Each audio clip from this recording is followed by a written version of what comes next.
evaluasi kinerja pemerintah, analisis sipil, opini publik, dan survei media sosial.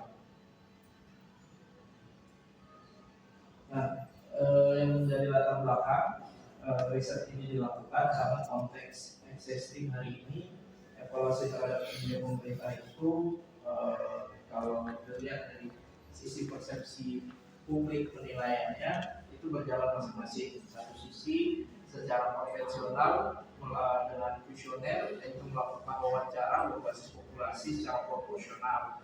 Namun kendalanya surveinya snapshot atau hanya berlaku sesaat ketika wawancara dilakukan. Yang kedua juga membutuhkan waktu yang lumayan lama dan berbiaya tinggi sehingga intensitasnya tidak bisa sering dilakukan oleh pemerintah. Di saat yang sama perkembangan digital hari ini turut mempengaruhi penilaian kinerja pemerintah itu sendiri. Dalam bahasa sehari-hari kita sering mendengarnya no viral no justice. Itu secara tidak langsung bahwa pengaruh sentimen media sosial semakin signifikan dalam mempengaruhi kebijakan publik.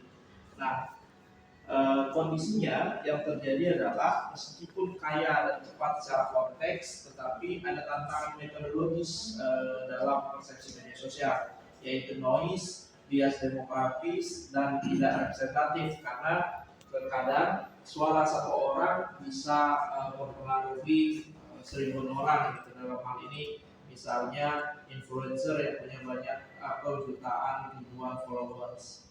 Nah, di saat yang sama juga kemajuan teknologi digital hari ini turut mengubah perilaku publik gitu. Jadi opini publik tidak lagi muncul secara forum-forum diskusi secara formal atau ruang-ruang ilmiah, tetapi cukup banyak terjadi di ruang maya atau media sosial.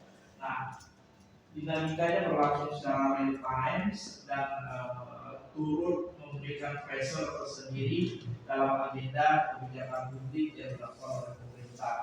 Di satu sisi ada opportunity kemajuan teknologi berupa machine learning, deep learning itu yang mampu pada dasarnya mampu membaca sentimen dan pola opini secara presisi.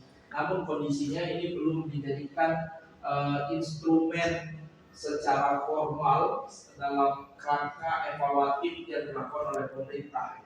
Meskipun kekinian pemerintah sudah lebih adaptif terhadap penggunaan media sosial, misalnya mulai memantau komentar-komentar warga di platform sosial media